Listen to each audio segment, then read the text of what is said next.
Welcome to Liberty Matters. My name is Dan Liddicott, and with me today is Ross Bryant. He's a Libertarian Party member whose face unexpectedly made it to the national news in connection with his attendance at the Freedom of Speech March in London, which took place on the 6th of May. So thanks for joining us, Ross. Yeah, great to be here, Dan. Big fan. Thank you. You didn't really expect to make the national news, did you? No, extraordinary, really. I mean, obviously the march took place on the Sunday. By the Monday, obviously we had the bank holiday. I received a message from my friend about midday or so, and he goes, "Looks like you're famous," and then had a screenshot of the article itself accompanying it, and I didn't open the message for some time, so I was a little bit curious to it, and then I opened it up and I saw this, and after that I had several other messages from people who I know who said, "Oh, I've just seen your picture in the paper, what's happened," and that sort of thing, and it's extraordinary, really. I mean, I didn't think anything of it at the time. I mean, the photographer came up to me and said, "Is it okay if we get your photo?" And I said, "Yes, of course. That's why I made the sign." But I never even imagined that it would be used for an article like that. Really, I was just quite shocked. Wow, yeah, that's right, because the headline was remarkable, really, and I'll just read it to you now. It's actually from an op-ed, so it's not held to the same standard as something reporting truths, if you like, but Ellie Mae O'Hagan says, "The far right is rising and Britain is dangerously complacent about it." And then there's a picture of you, as though you are somehow representative of the far right. Well, I mean, you hear the word far right, we've all got the image built up in our head. We've got, hark back to the 1970s, gangs of skinheads waving the Union Jack around, calling, for white power and the like. And it's not a very pleasant thing to be associated with, really. I mean, anyone who, an A-level student at politics would be able to tell me that, far right, is extreme nationalism, it's xenophobia, it's authoritarianism, it's neo-fascism and the like. And, that's completely not what I'm about. And I don't like the idea of me being associated with that sort of thing, because the average man on the street, he knows a little bit about politics. I'm sure most people know about the far right. They've seen, they've seen enough representation in the media of what the far right is, and it's been somewhat distorted now. And I don't like the idea of my face being used for it. I mean, if I was doing something. If I was, behaving in a thuggish manner, if I was, I don't know, maybe beating up a group of immigrants, it might have been an appropriate picture. But that wasn't the case. No, that wasn't. No, not at all. No. So I'm looking at the picture here, and remarkably, the picture actually depicts something totally opposite to what the headline seems to be saying. Because if you actually take the time to look at what you're holding in your hand, because for those who obviously can't see, because they may just be listening to the audio track of this, there's a picture of you, and holding in your right hand is a sign which says, "I disagree with," and then there's a picture of the Soviet hammer and sickle and the Nazi swastika and the Antifa flags and is that the KKK sign? I'm not familiar with that one. Yeah, and so you're saying, I believe, yeah, that's right. So you're saying I disagree with all of these things, communism, Nazism, Antifa, all of that, but you support free speech for, and then there's the same symbols, and then it says, "Because I believe in," and there's a picture of the Gadsden flag, "Don't tread on me,"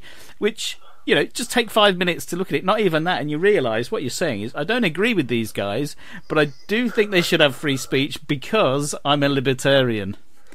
Absolutely, yeah. I mean, that's really what the whole march was about on Sunday, I believe. And anyone, credit to the journalist herself, Ellie Mae O'Hagan. I don't believe that she did choose the picture, but whoever did clearly needs to take a long look at themselves, because it's just totally not representative of what the headline was talking about, and that's what I find quite so outrageous about it. And just getting back to the picture itself, yes, all these ideologies that you mentioned, the hammer and sickle, the swastika, Antifa, and the white supremacist cross.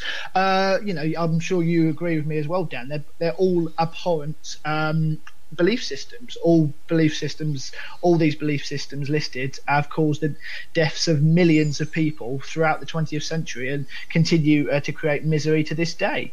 So of course I disagree with them, but in a, what we like to believe is an open society and a free society, everyone should have the right to free speech, even people who hold the most abhorrent of views, and these are people who hold disgusting views. Now, what's just extraordinary is just the way that the person who's chosen this picture just hasn't, grasped that concept really. It's going back to the old adage of Voltaire, isn't it? I disagree with what you say, but I defend to the death your right to say it. I mean, the whole concept of free speech. Yeah, I mean, the whole concept of free speech. It's free speech begins the minute you disagree with something. That's when, I mean, we can all agree with things. We can all cry for free speech when we agree with things. That's the easy part. That's free right. speech begins the minute you disagree with something. That's right, and the reason for that is, of course, because only speech you disagree with or that you find controversial is in danger of being censored. The rest is fine.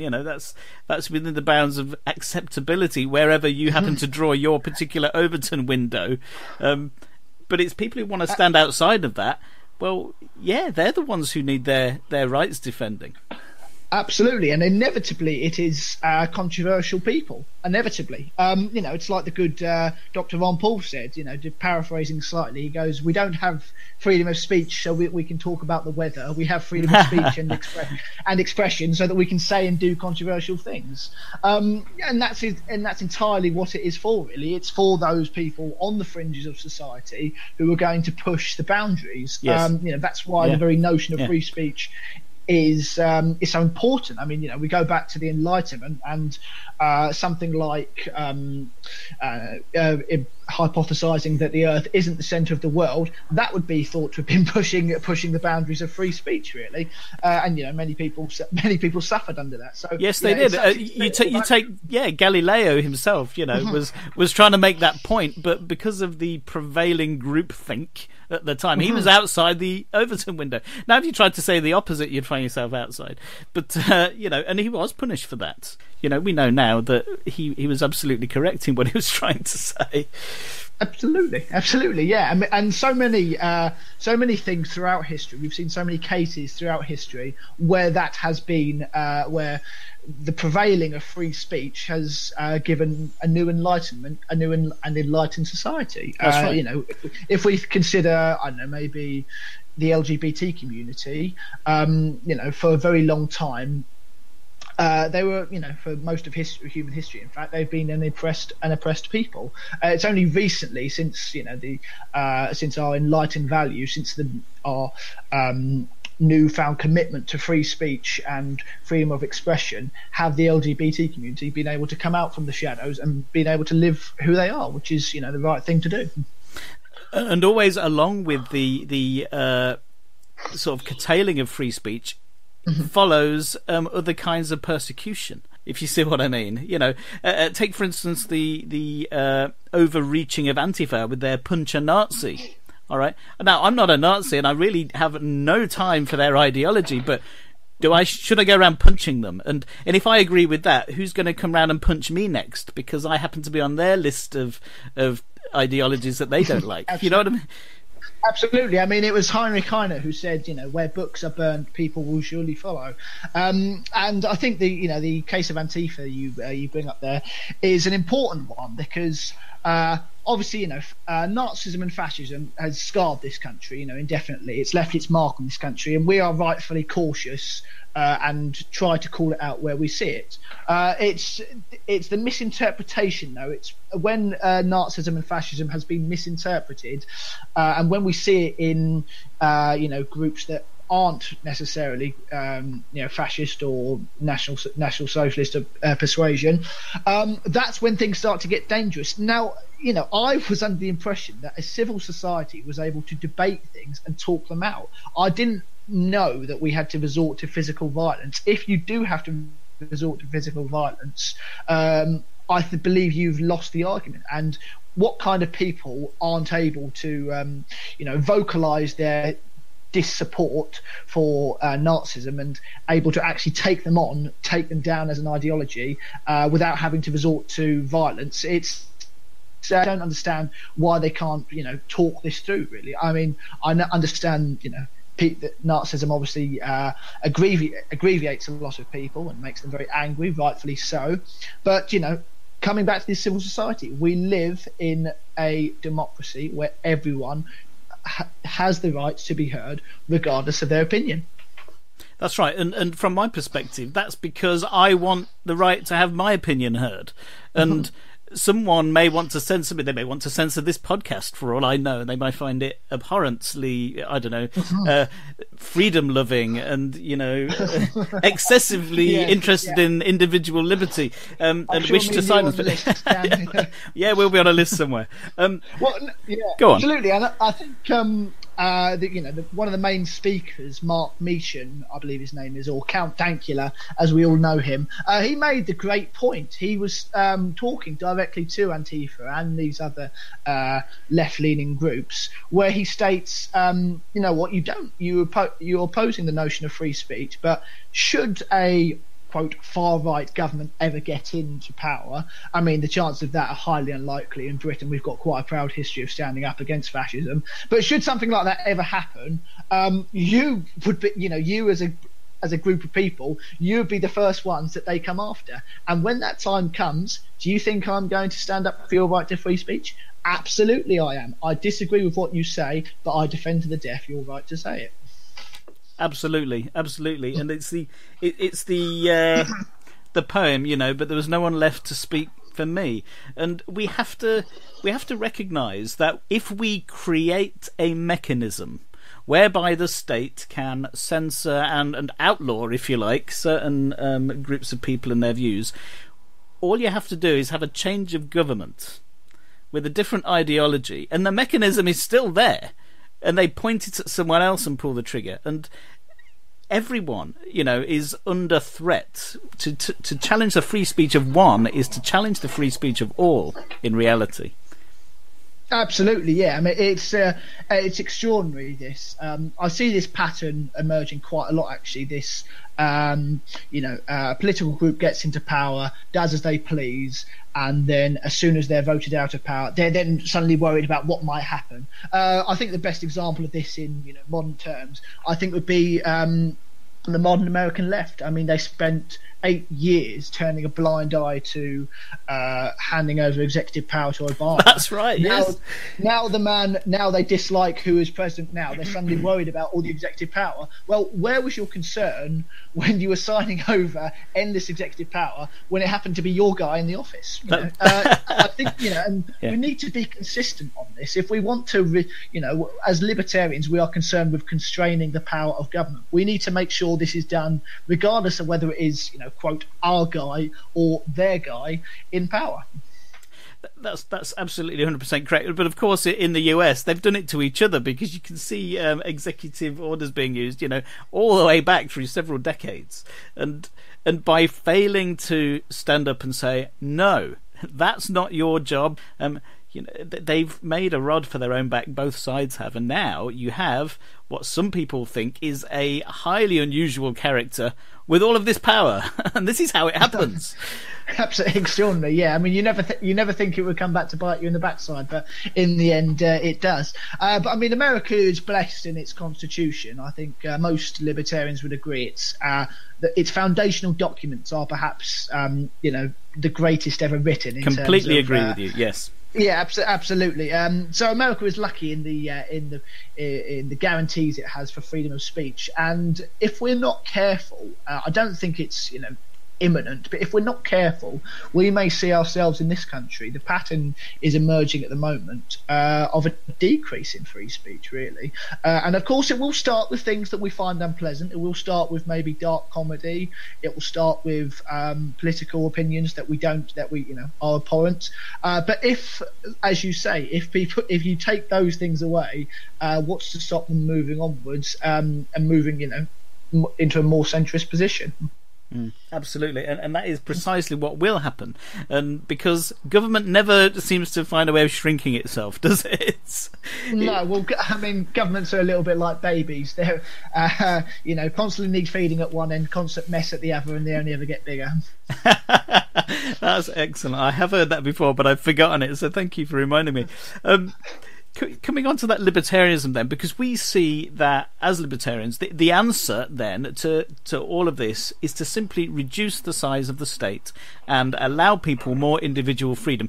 Do that, and actually it becomes less and less relevant which party is in power, because they don't have the mechanism or the means to force their ideology on everyone else. And that's what people are afraid of, isn't it? When the Tories are kicked out of power, they're frightened to death of how Labour will use all of the mechanisms that they've constructed. Better by far to simply not construct the mechanisms. Oh, totally, Dan. Yeah, I mean, we've spent years, certainly since the end of the Second World War, when the nation was mobilised and almost the entire nation was nationalised for the purposes of defeating Nazism. We've spent years pursuing, effectively Keynesianist politics, really, both from an economic point of view and increasingly, I'm afraid to say, from a social point of view. Now we've had there have been periods where where the power of the state has been taken away and power has been returned back to the individual, which of course is the right thing to do. But in an increasingly authoritarian society, we see more examples of people falling victim, as it were, to numerous laws and numerous regulations, all of which are suffocating freedom in this country. And this is what was described in The Road to Serfdom. You have a crisis in which it seems necessary to give more than usual authority to the state over your life. And when the crisis, as Star Wars, the Star Wars connection, I will give up my power when this crisis has abated. Of course, they never do. They're like, well, hang on, central planning worked really well during the war. Let's see how it works in the peace. And they just can't seem to let go. Well, absolutely. Well, why would you? I mean, if you've got yourself into a position where you yourself are benefiting, and that's really what this is all about, isn't it, Dan? This is, people get themselves into power and then they are personally benefiting from this. I mean, there's a great example, I think Dan Hanan quotes it, about the end of the collapse of the Soviet Union. By the end of the collapse of the Soviet Union, no one really believed in communism. I mean, there may have been a few hardcore, Marxists left in the party, but most people had pretty much learned how to work the system and how to benefit from the system, basically. And that's what we're seeing at the moment with the European Union, I believe. We've got a lot of British diplomats and a lot of, MEPs and the mountains of bureaucrats that we've established over our time in the EU. They've all learned to work the system. They've all learned to make a living out of it, and now they're scared that their power may well be shrinking. Coming back to what you said earlier, we've got to make sure that power doesn't exist in the first place, so that people can't exploit it. That's really what this is all about. And so, going back to why you attended the march in London, then, what were your personal motivations? Well, I mean, we've touched on it already, but freedom of speech in this country is under threat. Coming back to Mark Meechan, a man told a joke on the internet. I'm sure we're all aware of the context. You might have found it funny. I didn't find it particularly. I didn't find it funny, and honestly, I thought the guy, what kind of stupid joke is that? I was quite happy to write to him and say, Voltaire, that was a really dumb joke. I don't agree with it at all. But being taken to court for it, being made a criminal for it, I don't think so. Absolutely, and if his friends and his family want to say, "Oh, you know what, Mark, you overstepped the boundaries there. It's a little bit, too far out there," then they're more than happy. Then they're more than welcome to do that. Of course they are. But as soon as you declare that it is the responsibility of the state to say what is acceptable and what is not acceptable, then we're getting into very dangerous territory indeed, Dan.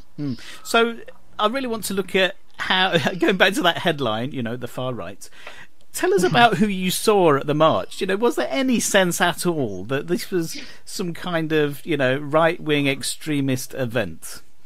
Okay, well, I mean, as a libertarian, I was sort of on the lookout for speakers who were going to, who were going to be talking about the importance of freedom of speech in its relation between the individual and the state. I think that's really what we would go there for. I mean, what interests me about the whole day was it was a relatively wide range of people from a wide range of backgrounds. Really, I mean, I don't like to play identity politics. I really do despise it. But just jumping on the bandwagon very quickly. You had people there from the LGBT community. You had people there. I don't know whether a drag queen is classed as that. I imagine it probably is. And you had people there from different races, from different backgrounds, from different classes, from different nationalities, from different genders. It was fantastic to see. I mean, I'm not an expert on far right rallies, but I was under the impression that most far right rallies consisted of old white men shouting into a microphone. And I didn't really see that at this rally. There's no sense, just from the photographs that I've seen at the event, I wasn't able to go, and from your description of it, there is absolutely no sense that this was a far right event at all. It's most puzzling that they decide to point at it in that way. As a libertarian yourself, you've obviously taken the decision at some point to join the Libertarian Party. What was it that led you down this path? I'd really like to know about it. Yeah. Initially, I mean, my interest in politics probably started when I started studying it in A level around. I remember doing a lesson on the European Union, and we got a great big booklet on on the benefits of the European Union, and for the negatives of being in the European Union we got an A4 sheet, and that slightly heightened my suspicions. And you can imagine where the booklet came from. It came from the European Union, and of course we know who paid for that one. Yes, it was you and me. I can't believe you supported the EU in that way. Anyone would say they made you do it.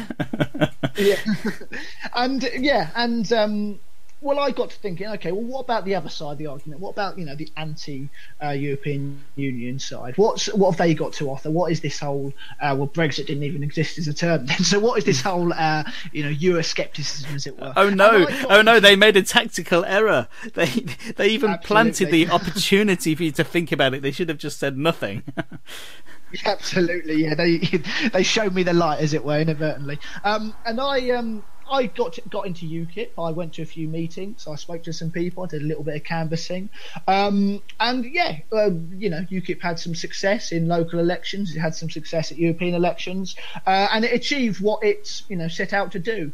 A few days after the vote to leave, I left UKIP because as a party, I now thought it was redundant, and in the lead up to the 2015 general election, I thought it was beginning to abandon some of its classical liberal roots. So I looked around for a party and that I believed would suit my views, and I came across the Libertarian conference that was going on in early 2017, and I went along to it and I spoke to some wonderful people. I'm not sure if I got around to speaking to you, Dan, but no, I spoke to some very interesting people. I believe Godfrey Bloom was speaking, and with a couple of others, and this really seemed like a movement that I wanted to be a part of, and since then my interest in liberty-based politics has only grown, really.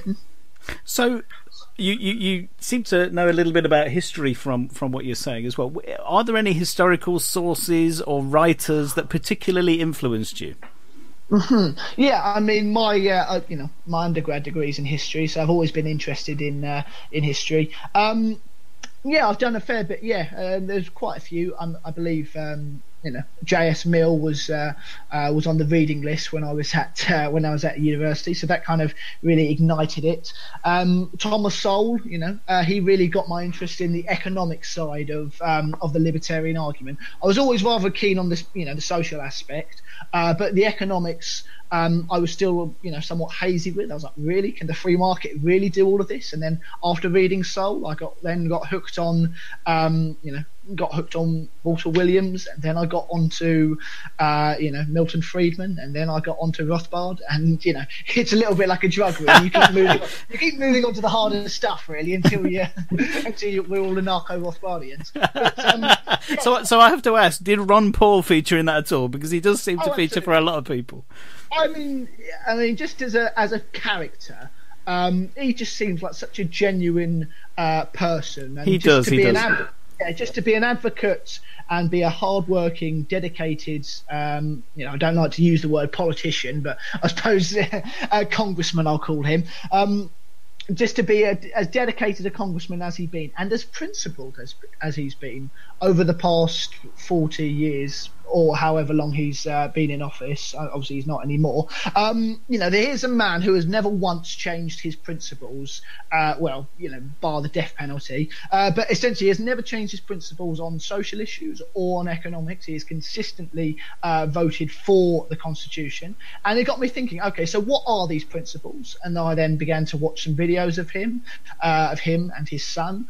Dan Hannan was also quite a big influence as well from a British perspective. I mean, we don't have I wouldn't say we've got a great many advocates for liberty in this country on a national basis, but I think he's certainly one of them. Certainly. Yes, I'm listening to these people and I'm listening to their arguments, and they're just very rational arguments. They're not done through emotion. They're not done through a sense of collective patriotism or nationalism. It's done through sheer morality and sheer logic, and that's what's attracted me to libertarianism, I believe.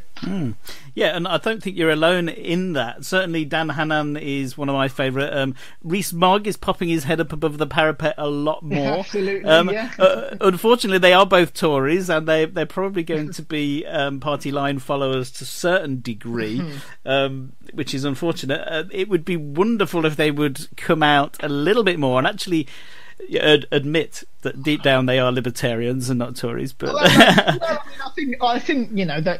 I mean, Dan's certainly spoken at enough events that I've seen him at as well, that are liberty-based events. I think he's more than happy to. Rees-Mogg the same, I believe. But like you say, I believe the party line may win the day in the end, really. I mean, these are two people with immense respect for the Conservative Party and a great reputation within the party, and I don't know whether they give that up, really. Well, once upon a time you might have argued that the Conservative Party was one of their last stands for liberty, but it's interesting to see what happens since. Well, I mean, I've been I'm a teacher. I teach at secondary level and at A level, and part of the A level course now is they're looking at Britain from the 1918 up to 1997, and I teach the section on Thatcherism in the 80s, and it was a fantastic time for liberty, for economic liberty, certainly. I mean, we saw massive reduction in regulation. We saw I know the phrase "selling off the family silver," but selling it to the right people, selling it to people who knew what to do with it, selling it to people who weren't going to, who had an incentive to improve the service, and that was really what this was all about. I mean, you say we don't have a great advocate for liberty or free markets anymore. I think a lot of that is to do with the bailouts of 2008. I don't think conservative and free marketeers, they didn't do enough to differentiate what were corporate bailouts from a genuine free market. They didn't win that battle at the time, and we're suffering it now. Yes, indeed. And that Thatcher area, I suppose, is really what I was talking about. But it's interesting you very carefully make the distinction, which is that the Thatcher era was about economic liberty. Because as libertarians, again, we see the two strands, social, if you like, and economic, and we really want to have maximum liberty on both. And it seems that it's opposite. What we might call, if we accept the left right wing dichotomy as being true, which I don't, but the left wing wants social liberty but no economic liberty, and the right wing want economic liberty but no social liberty, because conservatism is about preserving old traditional values. But what we're saying is, look, you can't really control people's lives on either spectrum. Absolutely, yeah. I mean, people are always smarter than their politicians. People will always find a way around the rules. Yeah, I mean, it's important that you picked up on that difference because it was a great time for economic liberty, but it might have been an intimidating time for for some LGBT people. I mean, with Article 28 and everything. But no, what I thought was, what's brilliant about the 1980s is the reaction of young people. Drug laws rather increased during the 1980s, and how did we respond? We saw rave culture begin to pop up, and the rise of electronic music or house music or whatever it is they call. And you have people, young people now are turned on to a culture of drugs, and of course all of this is illegal and heavily frowned upon during the 1980s. But it's beginning to become more socially acceptable in this day. But unfortunately, the law hasn't yet caught up with it. But no, it's important what you say about the difference between social liberty and economic liberty. There is no difference really. You can't have one without the other. Like you say. It's like to take the American analogy. Democrats want to be out of your bedroom but in your wallet. Republicans want to be out of your wallet but in your bedroom. Libertarians just want out of both, really. That's right. The secret plot, which I often tell people, so it's not really that much of a secret, is that libertarians want to take over the world and then leave you alone. But dastardly, as we stroke our pencil-thin moustaches. Absolutely.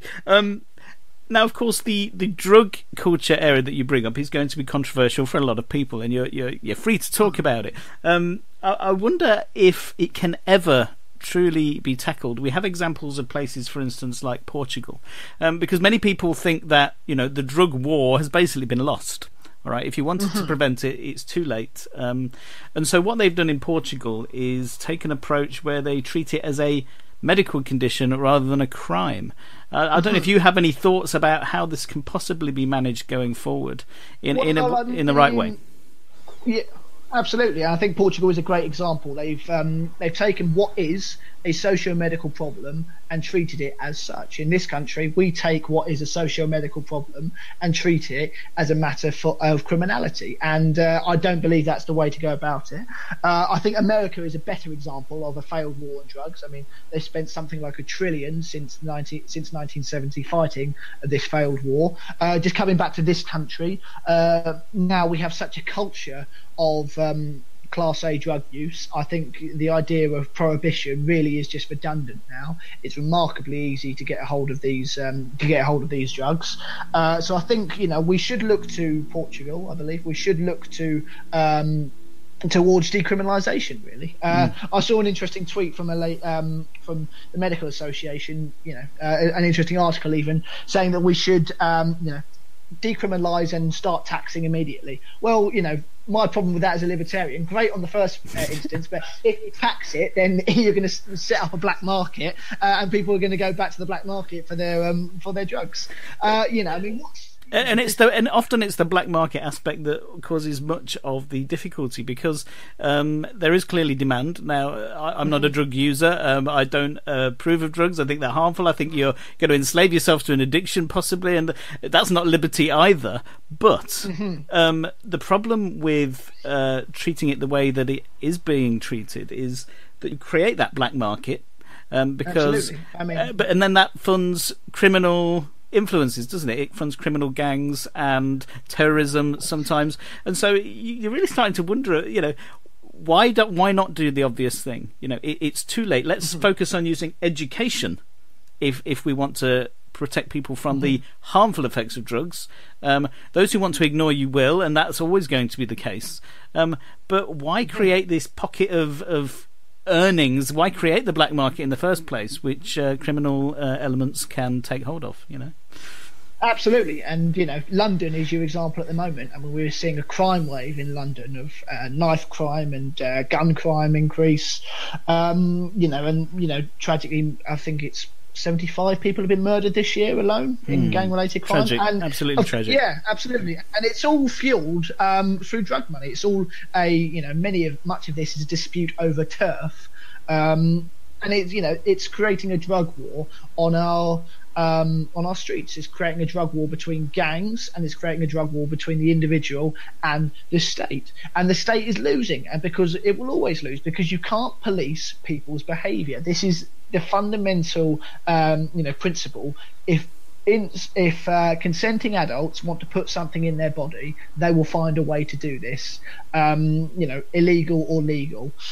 So we need to create a society, as you said, through education and through decriminalisation. We need to create a society where people are aware of the dangers, but they are free to take them should they wish to. All right, taking it forward then, we've talked about free speech and getting the government out of that. We've talked a little bit about obviously the drug problem that the country has and how to get government out of that. So is libertarianism, from your point of view, really just about not getting involved? What's the underlying principle here? Lots of people will be listening to this podcast thinking, well, you've got a government, what do you do? They think that there is something to do. Well, absolutely, yeah. I mean, I think it's about attitude adjustment, really. I mean, as libertarians, you're not interested in power. You're interested in changing people's minds and changing their opinions.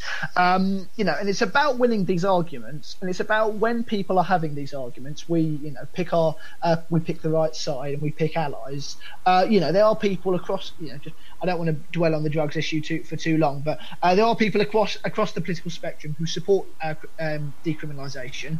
Where possible, I think it's important for not just the Libertarians as a party, but as a movement.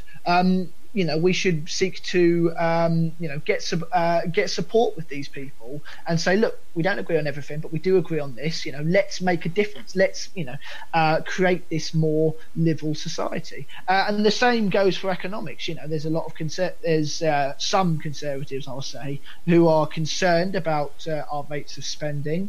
They're concerned about the growing desire for, the nationalisation of the railways. And we need to be leading this argument to say, look, we've tried this once before. It didn't work out in the 1970s. We need to make sure that we're making the argument for privatisation. So I think, from our perspective, it's really about leading this argument and about pushing government out of our lives and out of our economy. Gotcha. So from the sounds of it, it's really the opposite of what most parties would be trying to do. It's persuasion rather than force. And as you were talking there, I was reflecting on C.S. Lewis's notes on a general election, when he said something along the lines of, their threats were terrible enough, but we could bear all that. It was their promises that really bring despair. What great foresight he must have. I mean, to have met him would have been just an absolute pleasure. What fantastic foresight. And yeah, you're right, absolutely. Promises, it's all done on borrowed money. It's all done on borrowed money from your children, Dan. It's all, I don't have kids yet, but it's going to be borrowed money from, the future generations, really. And it's totally immoral. I mean, I'm not sure who said it, but an election is effectively an auction of stolen goods, and that's a narrative. And that's a narrative that we need to, that's a narrative that we need to change. We need to start making the argument that government doesn't have to do everything. People, individuals, communities, the family, religious institutions, they're more than capable of taking over and helping us run our society. What a wonderful note to finish on. We're just about out of time, so thank you, Ross Bryant, for joining us. That's fantastic. Thank you, Dan. Cheers. Really enjoyed it. This is Dan Liddicott for Liberty Matters, interviewing Ross Bryant for the Liberty